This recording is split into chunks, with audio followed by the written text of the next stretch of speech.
Halo, Assalamualaikum warahmatullahi wabarakatuh. Semangat pagi anak-anak. Kita bertemu lagi dengan Budian dalam pembelajaran program aplikasi pengolah kata. Ya, program aplikasi pengolah kata di sini yang akan Budian gunakan adalah Microsoft Word. Baik, sebelumnya akan Ibu tampilkan di sini untuk materinya. Ya, Ibu coba ke slide pertama. Ya, baik. Di sini hari ini kita akan belajar mengenai Microsoft Word. Apa tadi Microsoft Word? Ya, Microsoft Word adalah program aplikasi untuk pengolah kata. Di sini ada yang akan kita bahas, yaitu tentang tujuan pembelajaran hari ini, kemudian dan capaian pembelajarannya. Ya, untuk tujuan pembelajarannya, dengan memahami penggunaan software Microsoft Word dan Microsoft Excel, peserta didik mampu memahami integrasi aplikasi perkantoran pada sebuah karya pembuatan surat undangan. Ya, selanjutnya kita kembali ke teknik penilaian.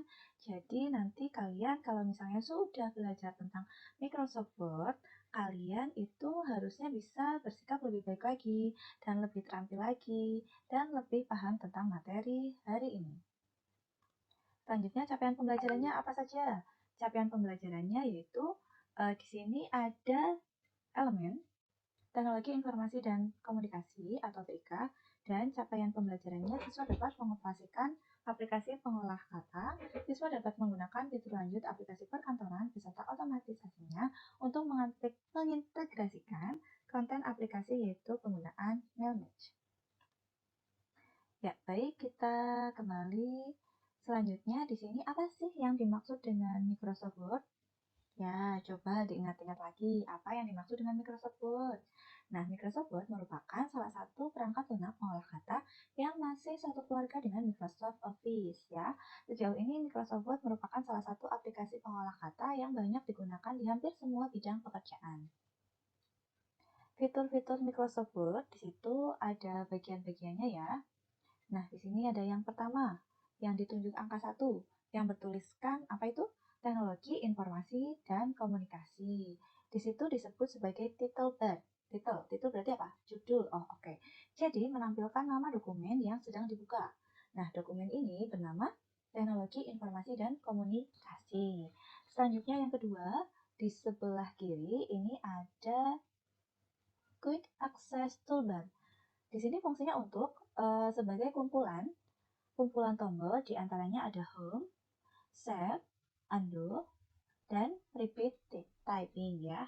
Di sini kalau undo itu biasa kita gunakan ketika kita ada kesalahan penulisan atau kesalahan perintah, kita akan mengembalikannya sebelum kita berikan perintah tadi.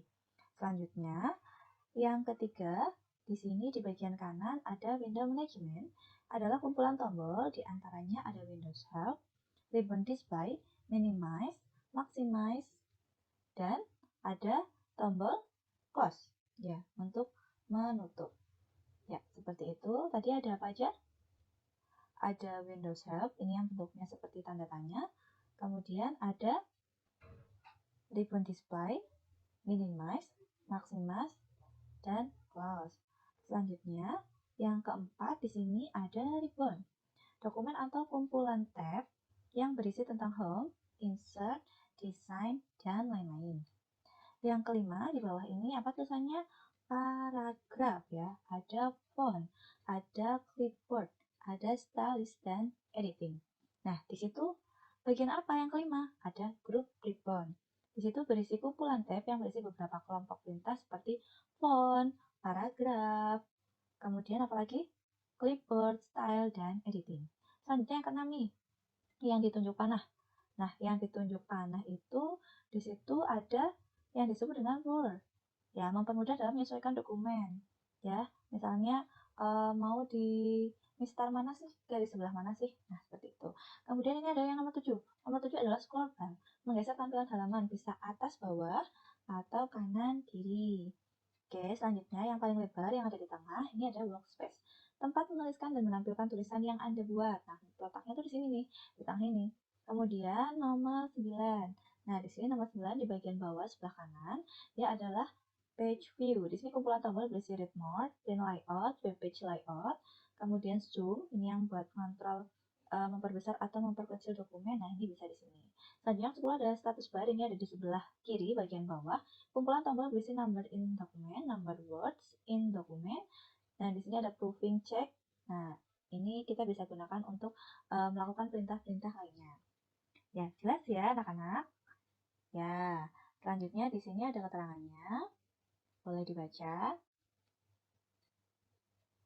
Ya, selanjutnya di sini kita akan mengenal istilah lagi. Ada 5 istilah yang Ibu tampilkan di sini. Yang pertama adalah bold. Pernah dengar bold ya? Nah, bold digunakan untuk apa? Untuk menebalkan tulisan. Shortcutnya yaitu CTRL plus B. Jadi kita blok dulu tulisan yang akan kita tebalkan, kemudian kita klik icon bold, dan kalau tidak kita bisa gunakan shortcut CTRL B. Selanjutnya yang kedua ada italic, digunakan untuk memiringkan tulisan. Nah, biasanya kan kalau ada istilah asing menggunakan bahasa selain bahasa Indonesia, kita gunakan tulisan yang miring ya. Nah, itu kita gunakan menu italic. Langkah kiri bagaimana? Yaitu dengan cara mengeblok tulisannya, kemudian kita klik icon italic.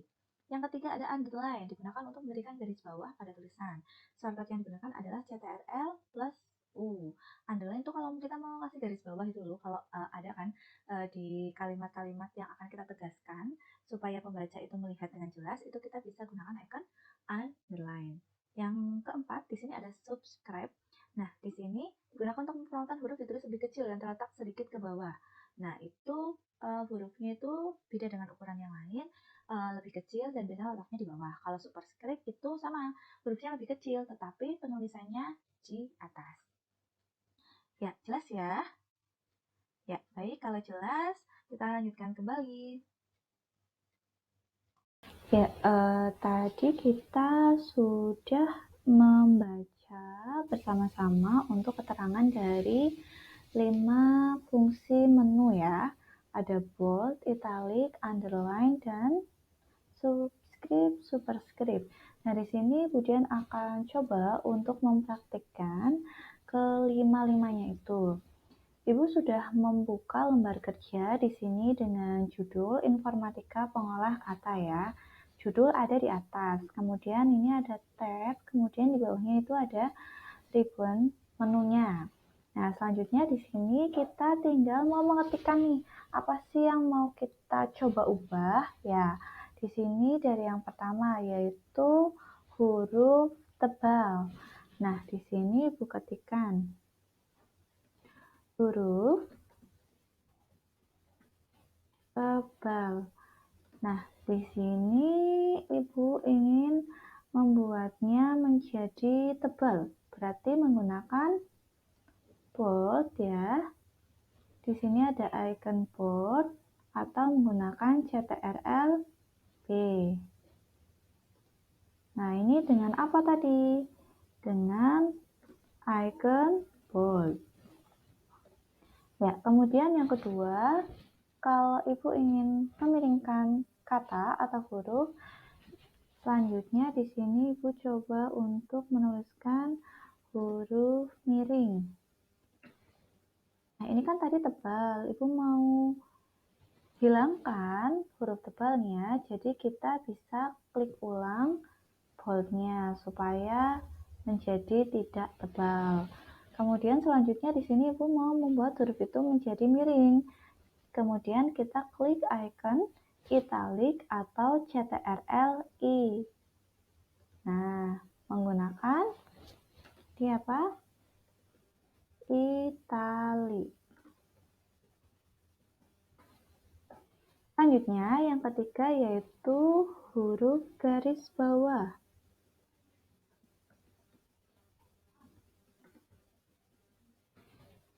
Huruf garis bawah. Nah, di sini kita hilangkan miringnya langsung di garis bawah, jadi menggunakan icon underline atau CTRL U. Ini di sini menggunakan underline.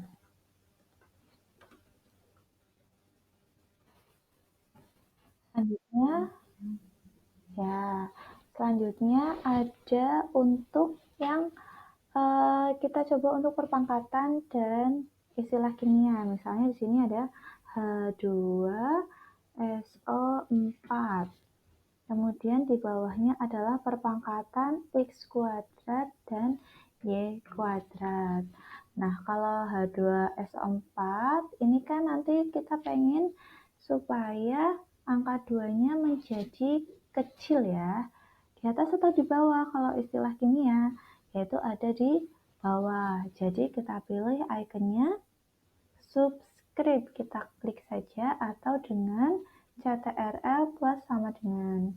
Atau di sini kalau kita mau coba lagi yang angka 4, di sini menggunakan klik icon kecil yang ada di pojok bawah yang font, kemudian kita pilih untuk yang subscribe. Kita klik OK. Selanjutnya di sini kalau pangkat. Kalau pangkat itu pakainya yang superscript ya. Atau menggunakan yang font, ini di sini diklik. Nah, di sini kita klik superscript di bagian efeknya. Di sini juga bisa mengatur yang lain, jenis huruf, kemudian font stylenya, font size-nya, ukurannya, dan sebagainya. Oke. Nah, kita coba kasih keterangan dulu. Tadi yang di bawah menggunakan icon apa? Subscript. Kalau yang di atas kita gunakan icon apa? Superscript. Ya, sudah selesai ya. Ya, jadi dari yang kelima istilah tadi, Ibu ulangi, kalau yang huruf tebal itu menggunakan bold. Kalau yang miring, italic. Huruf garis bawah, underline. Kemudian kalau angka tapi huruf kecil tapi yang di bagian bawah kita pakai subscript. Kebalikannya kalau yang di atas kita pakainya superscript. Kita bisa mengingat-ingat kalau Superman itu kan terbang ya, adanya di atas. Nah, kita bisa mengingat-ingat kalau kata-kata atau huruf yang dibuat berada di atas tapi kecil gitu ya, kita gunakan yang superscript. Jelas ya? Oke.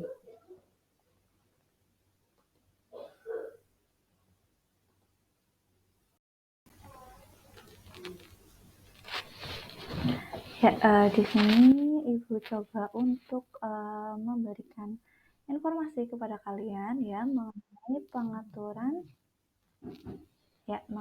pengaturan ukuran kertas ya. Kita bisa gunakan di sini, kita klik layout, kemudian size. Size itu ukuran kertas. Di sini pilihannya banyak. Yang standar itu adalah yang A4. A4 adalah 21 cm kali 29,7 cm. Kalau misalnya kita ubah ke ukuran yang lain, ini untuk F4. Kita biasanya ngisi sendiri. 21,59 kali 33. Ya, kalau kita mau lihat perbedaannya di sini ya. Nah, ini untuk coba Ibu ubah ukurannya ini jadi yang F4. Nah, maka akan lebih panjang.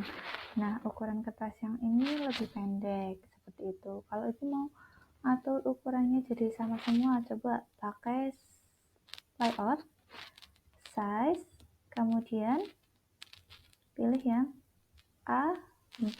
Nah, maka di sini akan lebih kecil ya. Selanjutnya di sini Ibu akan coba untuk mengatur margin, batas ya. Margin. Batas itu kita pakai untuk menentukan yang bagian atas, samping kanan, kiri, seperti itu. Nah, di sini kita pilih yang layout, margin, kita mau pakai yang ini. Topnya 3, leftnya 4, bottomnya 3, rightnya 3. Apakah jadi perubahan? Coba dilihat ya. Nah, di sini. Maka yang sebelah kiri akan lebih lebar. Bagaimana tadi untuk mengatur batas? Batas penulisan teksnya ya. Tadi layout, margin, pilih marginnya, kita klik maka akan berubah. Jelas ya?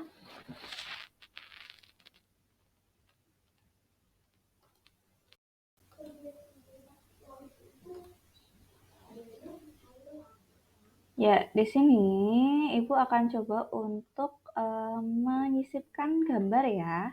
Nah, udah pada bisa belum nih menyisipkan gambar? Kalau yang misalnya udah pernah sampai sana sih harusnya bisa ya. Oke, di sini kita pakainya menu apa nih? Menyisipkan. Kita ingat ya kalau menyisipkan itu istilah tab-nya itu adalah insert ya. Kemudian pilih picture.